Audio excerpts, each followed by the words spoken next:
What's up, YouTube? Today we're going to be talking about winter wear and how you can make it work for you. So let's take a look what's in my pockets. I will say this is my go-to daily driver, the Carhartt that's still made here, or sewn together here. There you go. These are also made here. These are Four Seasons gloves. They have Gore-Tex in them. These are super duper nice. Had these for a while, no complaints. If you go to their website, there's videos of them holding flaming logs with these. It's tough stuff. These are tough. They'll save your hands. As we keep going, what I just pulled out of there is a Kubotan from CountyCon that weighs nothing and is non-ferrous. Okay. So as usually if I'm walking around these days and I've got a jacket on, I have a Kubotan right here and it's usually in my hand unless I've got these on. If I've got these on, these are on, and I'll have to figure out what to do. Probably take off the gloves. There's very few things that are gonna allow you to wear something like a Nuck with these on. I'll try. I'm actually interested. I'll try to see if this would work, if this combo works out. I recently got this. Almost. Yeah, I can make it work. But I mean, at that, at some point it's just going to behoove you to strip off your gloves like a normal person. So putting these back,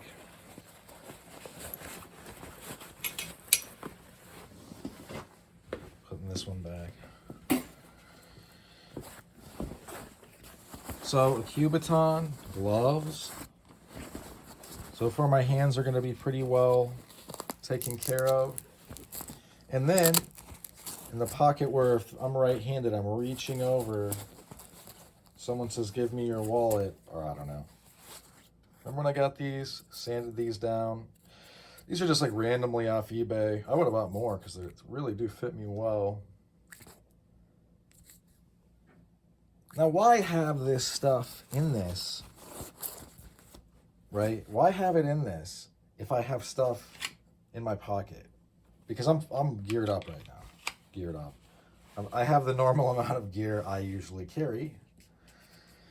Got the Witch Doctor Zero Micro. Got the, this is just on my person. In my bag, I've got the Dirty Mike's Leather and Tool. What is it? It's not the Carjacker, it's the Jack Boot, the big one. So, I mean, I carry a decent amount of stuff, and I also have some, the looper from Tactical Owl. But the reason I have this here, so let's say I walk in somewhere, I drop gear, and let's say all of a sudden someone's like, hey, put your hands up. Run your pockets, as the kids say. Take out all the stuff that's pointy and shiny and tough and hard, and give me your wallet and stuff. And so I have to, right? And they're going to go through your bag for sure, because they know there's going to be good stuff in the bag. So they're going through your bag.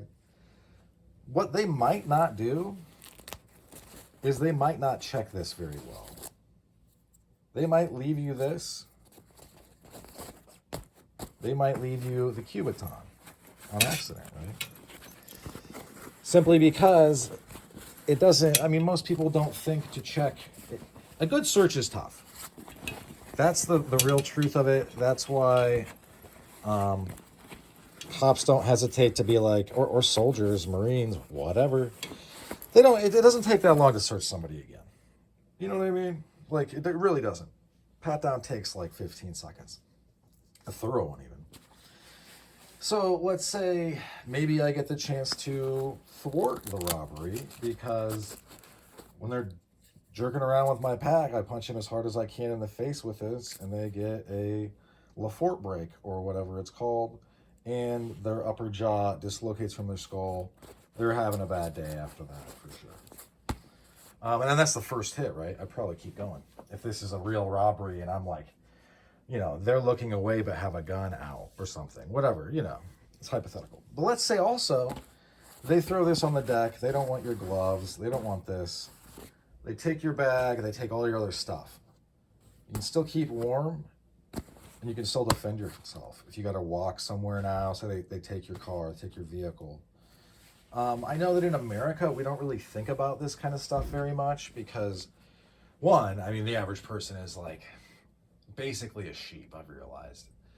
And, well, I mean, this isn't the first time, but really watching recent events and most people just like not doing anything to help the people they care about, it's like, okay.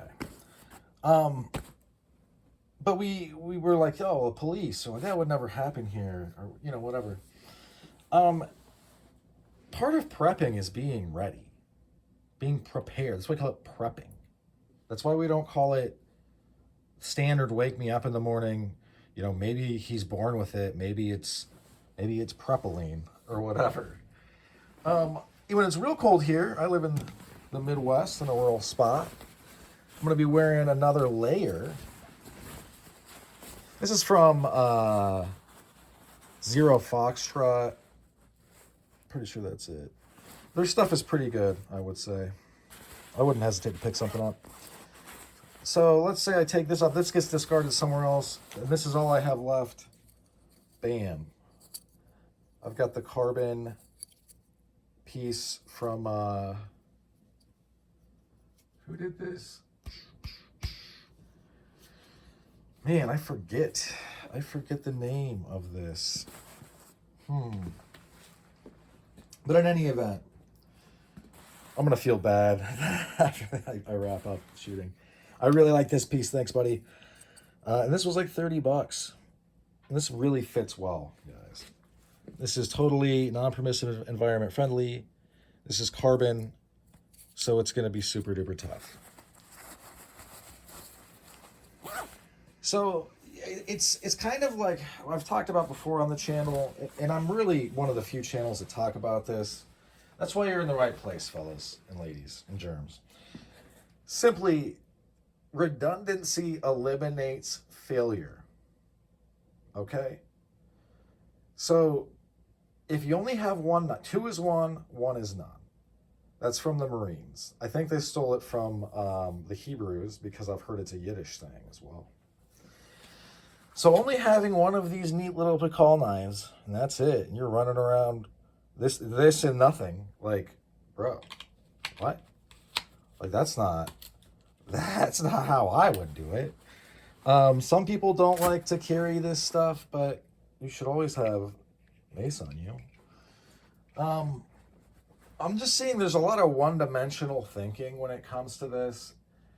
And it's because the people that are giving you some of the advice that you're following so well have never been in the middle of a foreign country in a combat zone and totally fucked.